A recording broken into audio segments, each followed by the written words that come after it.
Hello adventurers, and welcome back to my channel. Today I am in Cody, Wyoming, and we are about to check out something absolutely incredible. Now this is a museum unlike any other, and in fact here at this museum we're going to be able to see some amazing things that will bring you back to the Wild West. In fact, today we are checking out the Buffalo Bill Center of the West.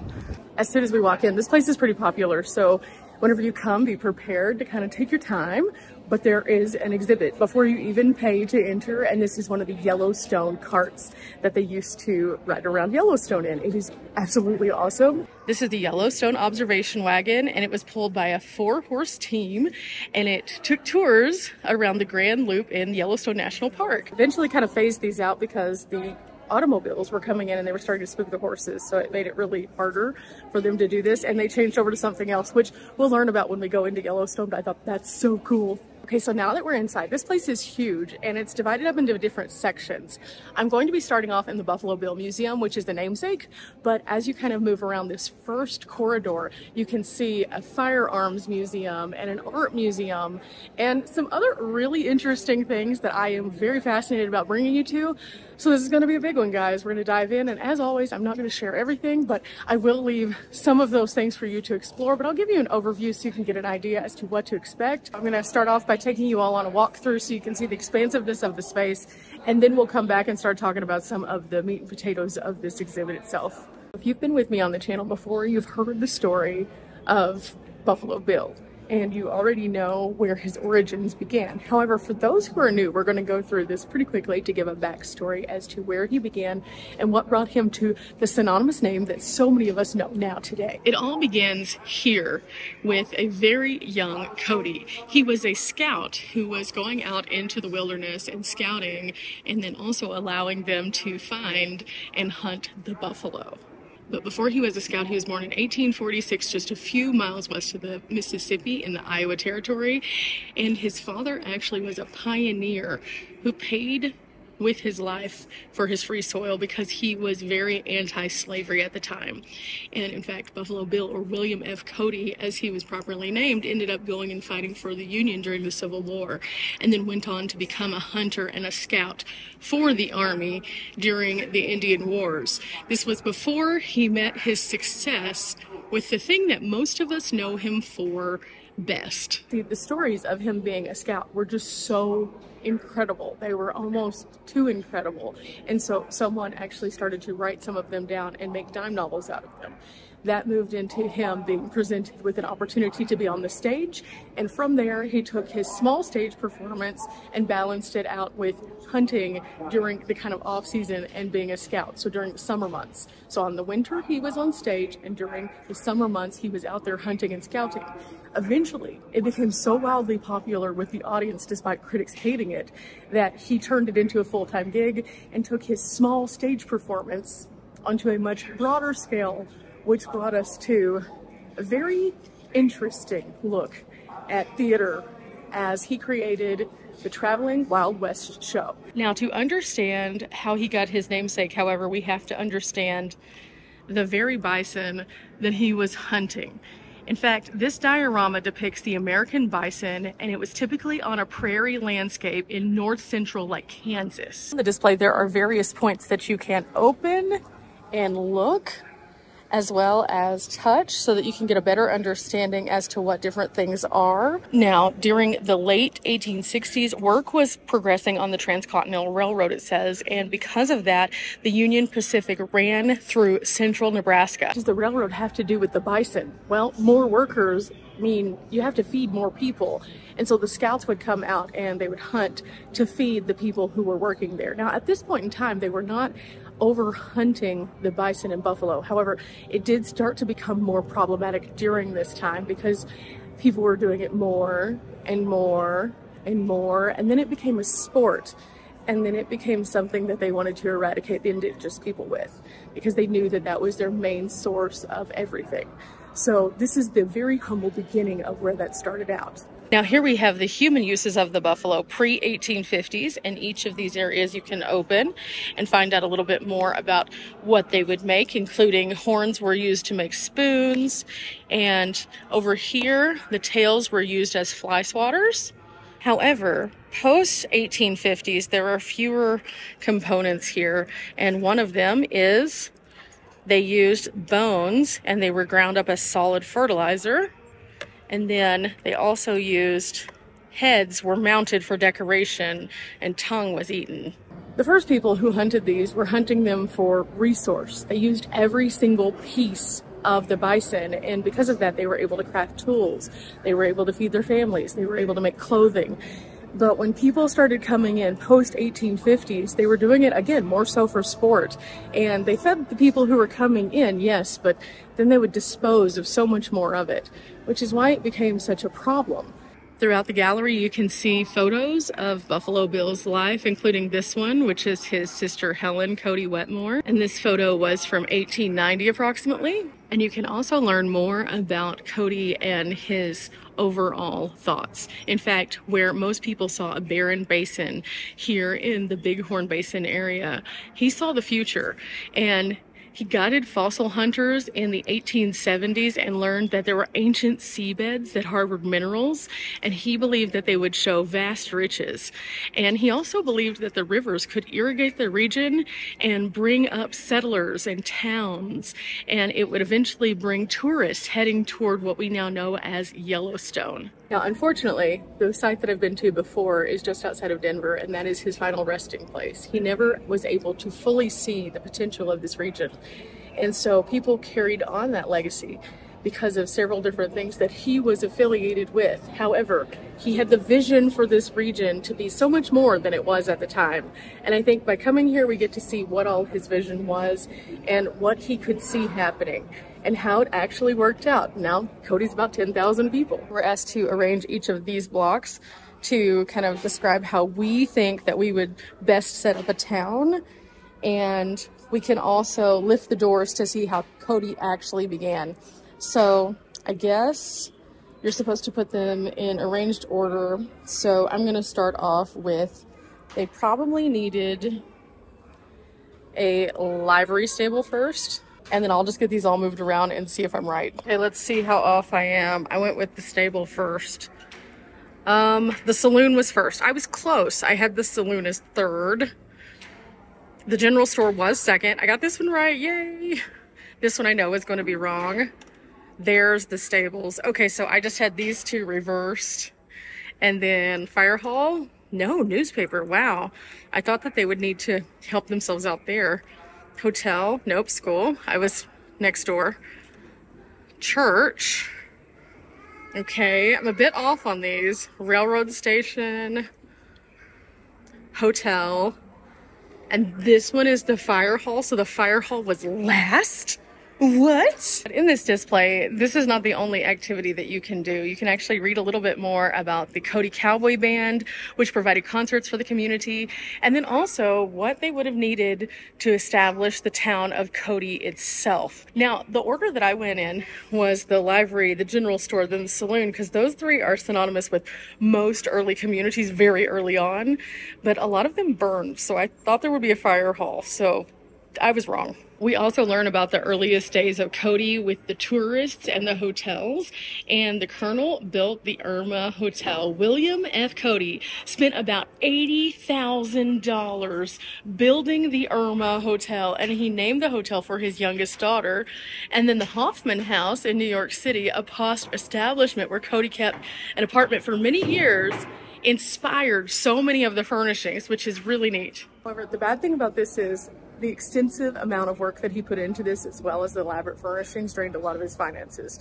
So it put him in not the greatest of places. However, there's a lot more to this, so let's keep moving. Today we come to Cody because of the rodeo and all of the really neat things, including the 4th of July festival that I was just at. However, even early on, Cody was promoting their tourism. And it says here, as an outdoorsman, William F. Cody saw northwestern Wyoming as a prime spot for tourism. He was instrumental in getting roads from Cody to Yellowstone because he knew that people would want to go there, and he wanted Cody to prosper as a result. He put up many things as a result of that corridor right there to bring people in and get them all the resources that they needed to go into the park, but also to provide entertainment and different activities that they could participate in and all sorts of interesting things they could see, which led to the Wild West show here in Cody and ultimately the nightly rodeo here in Cody to this day. Signs like these help you to better understand what that legacy might have looked like, however, and it says from 1869 onward, short stories, novels, and plays about Buffalo Bill's adventures were coming to life. First through that Buffalo Bill combination, which was the theater show, and he portrayed himself and he used his own personality to do so, and then it turned into an autobiography in 1879, and by the early 1880s, millions of North American and European people knew Cody as Buffalo Bill. He became a household name. He became an international celebrity, and he took his show on the road. And he wanted to share all of the things with everyone. And this was a theatrical production that included gunslinging and indigenous people and storytelling, horses, trick roping, all sorts of interesting Wild West things, and it became quite the spectacle, to say the least. But before he was famous, before he was Buffalo Bill, again, he was William F. Cody, and he was married in St. Louis to Louisa, and he traveled to Leavenworth, Kansas, and from there he recalled in his autobiography that the hotel keeping was too tame of an employment for him because that's where he had settled down and thought that he could just run a hotel. And so he ended up going away, which started the tone for so much of his marriage to Louisa, unfortunately. He wanted to settle down. He didn't want to be in one place. He wanted to be on the move. He wanted to adventure. He wanted to seek out knowledge and find things.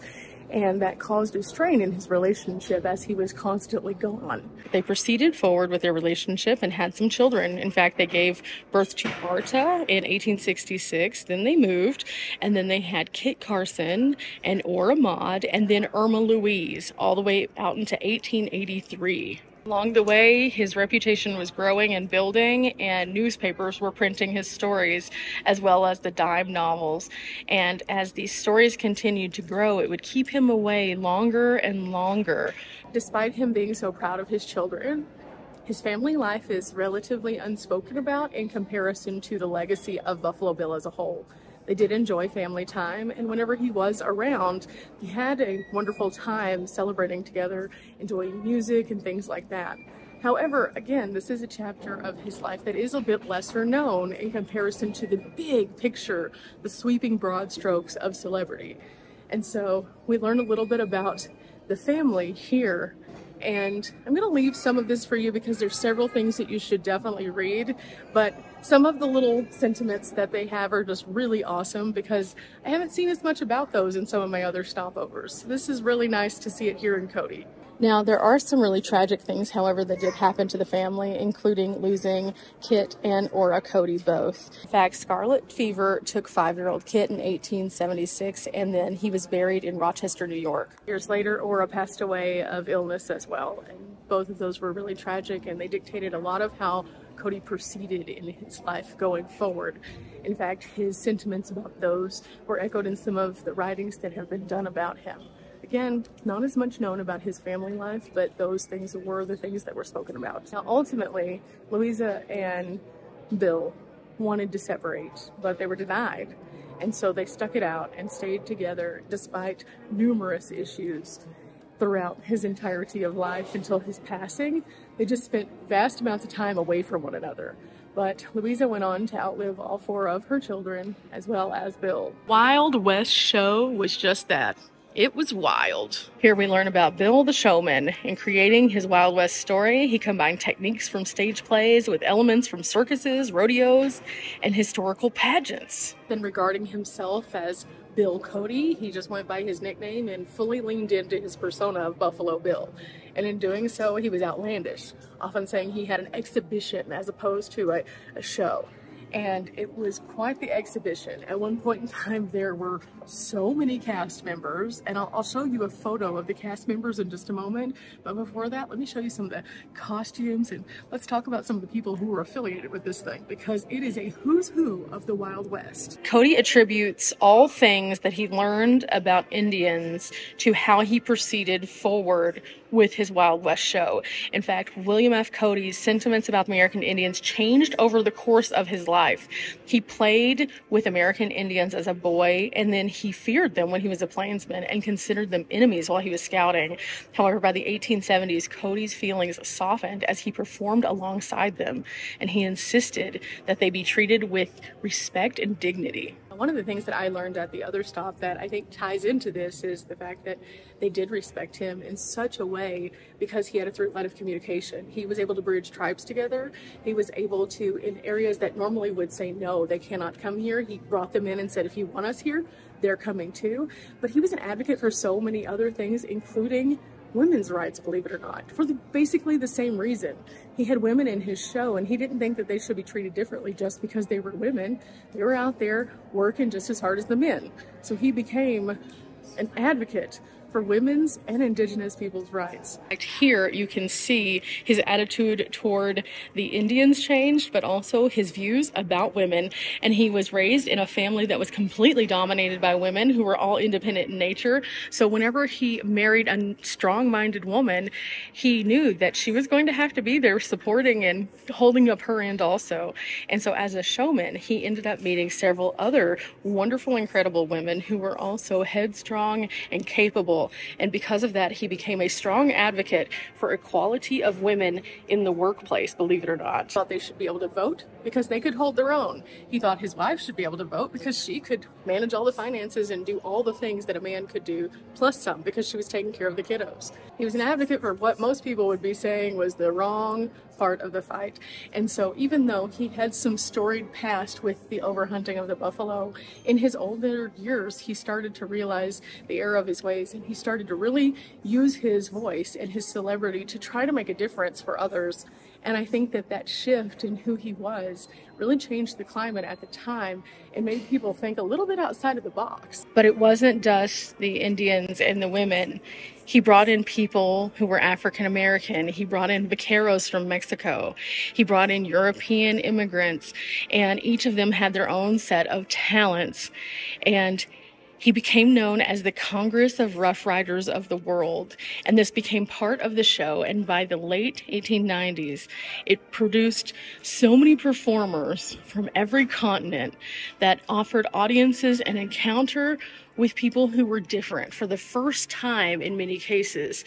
And so he was a pioneer. But not only was he a pioneer, he also opened the door for so many communications, and again, stood up for each and every person that he worked with. He wanted them to have the same treatment, whether they were a person who was indigenous, a person who was white, a person who was black, a person who was European. It did not matter. He wanted his group of people to all be treated fairly. We might be familiar with Annie Oakley. Guess what? She was a part of Buffalo Bill's Wild West show. And here they have some quotes from her, as well as some photos where she is inside of this larger conglomerative. Historic photos line this area, showing us a little bit more about Annie Oakley, and then also how she was considered to be the Wild West pet. And then here we find a little bit more about Charmed by Irma Cody, the Wild West pet. And we can see in this display in front of us, this is considered to be Ambrosia Park in 1894. It gives us a look at what the stage would have been like, as opposed to the camp around and all of the space that would have been used.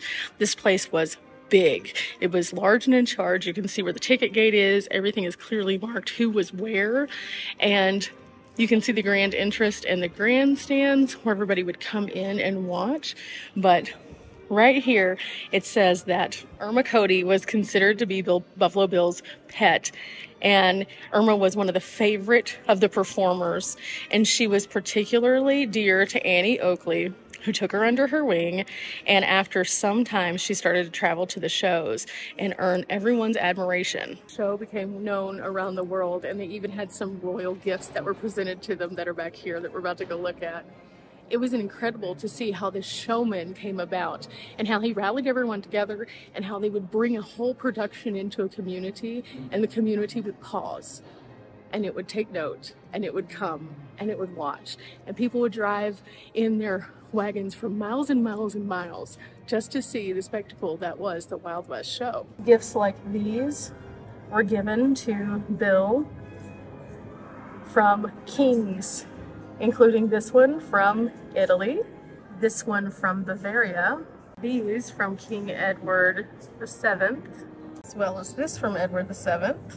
And the Queen of the United Kingdom, Victoria, presented this to Bill. As you can imagine, royalty doesn't just give gifts. This was a big deal. He was a big deal. He was a giant amongst men, and he presented this incredible thing that brought everyone together. But his life wasn't always roses and sunshine. In fact, he basically died penniless, and he's buried in Colorado at the top of Lookout Mountain just outside of Denver. That was controversial too, but you'll have to go watch that video to find out why. This is what his private tent might have looked like, and this is where you could find him if he wasn't roaming around the grounds. He used one of the larger tents because he needed to be able to do a variety of different things, and so he furnished his tent with personal items and reminders of his loved ones that weren't able to travel with him. You can find some of the items that might have been similar, but these are the actual items right here, and you can see many of these things were just very primitive, but nice. His bed was just a mere cot with blankets. It wasn't anything super fancy. He did have number 3 here, this wool chair throw, and that was from around 1890s.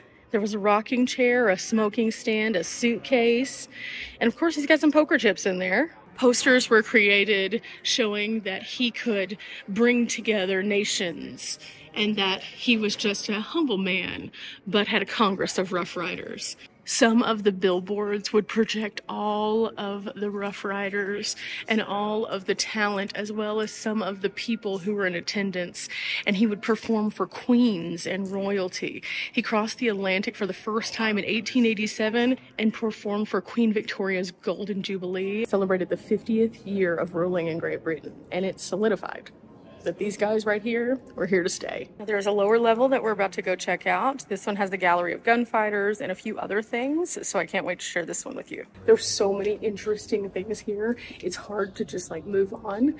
And I knew that this story would resonate with us a little bit more because we've been to that other location, but everything else is just spectacular, and we're learning fresh new information, but you have to come here. There's no way I can share everything. Here we see the gallery of gunfighters, and some of these faces may appear familiar if you are really into Westerns, but if they don't, we have a little key here, and it includes Billy the Kid, Pat Garrett, Doc Holliday, Bat Masterson, Belle Starr, Wyatt Earp, a who's who of gunfighting royalty. Royalty, I mean, some of these guys are real bad guys, but that's okay. They're the most well-known when it comes to like Westerns. That's what I meant.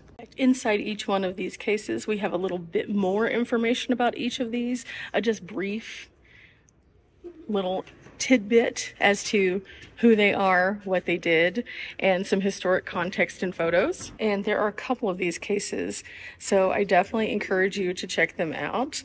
There is even, in this case over here, a letter that says, "Do not mention my name in the matter." And then it has what it actually says written out so you can read it a little bit better from the handwriting.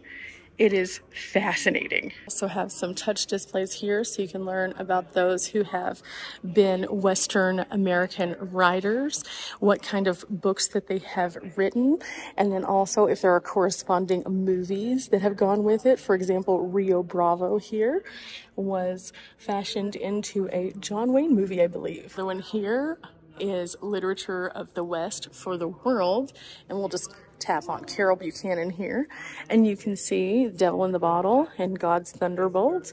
And then when you click on them, they tell you a little bit more about each one of them, and then you can move back to her personal bio. This gallery as well, there are so many historic photos from Buffalo Bill's Wild West show, and the walls are lined with bands that played, the way that the tents and grandstands might have looked, the people performing. It's incredible to see all of these. We also learn about those novels that would have been put out, the westerns of the past, and it says before television or video games, there were pulps. That's what they were called. These were cheaply printed, mass-produced, and usually pretty low-quality paper, but they had fast-moving short stories that told stories like racy romances and detective stories, but they started to take over with the westerns at one point, and you can see some of those covers here with the artwork on the front. It's pretty neat. They even have a game here, and I think that's pretty neat. They have the rules, a spinner, and the pieces, so you can play while you're here if you want to. Even the cards are here. It's pretty neat. This library is filled with resources so that if you are wanting to research, you can check in with the front and go through the main library and then do a little additional research for historians mostly. While I am visiting, there is a special exhibit of the posters. The poster art of Buffalo Bill is incredible, and so I'm just gonna let you see these and take them in because this is a treat to be able to see this collection, and it's only here for a short time, so I am so geeked out right now. Now the neat thing about each one of these is they're cataloged as to when they came out, what kind of print that they were, and then also the printing company. And so you can see who printed each and every one of these, and these are spectacular. But they also have some historic photos that you can see the actual billboards and prints being used to advertise the Wild West show. Very similar to what they do with concerts now. They would just plaster these things everywhere on the street. Now, part of the reason why we know Buffalo Bill to this day is because he was a marketing genius. He used posters like these that are included, but also his larger-than-life personality to become more synonymous than any other show that was traveling throughout, including many of the circuses that were considered to be very highly regarded. In fact, if you have heard of Barnum & Bailey, Barnum & Bailey was nothing in comparison to Buffalo Bill. At one point in time, if you were to look at the comparison, more people internationally knew about Buffalo Bill than they did about Barnum & Bailey. And I think that's pretty interesting. So I can see why though. Like the spectacle of the artwork really drew you in. It was colorful, it was vibrant, and it had some sensationalized pieces to it to really like grab your interest. And there is this beautiful stagecoach which says U.S. Mail. One of the most popular features of the Wild West show was the acting out and dramatization of an attack on a stagecoach, and it was loaded with local celebrities. So the stagecoach would actually race around the arena. It would be pursued by Lakota performers, so Indian performers, and when it seemed that the stagecoach was doomed, then Cody would ride into the arena with the cowboys and vaqueros and he would save the day. This is one of the areas for which history has proven that this was a dramatization, because this didn't actually happen very often. Indians would not run up on stagecoaches and just attack. It was a theatrical performance, but it caught a lot of flack, and they had to have that real life discussion as to why that was what they chose to do at one point, which I think is kind of interesting, but they grew and learned from it and tried to change it up just a little bit, and at one point even started to portray the Lakota people differently as a result of that. Like I said before, this place is so big. There's way too much to cover in a single video.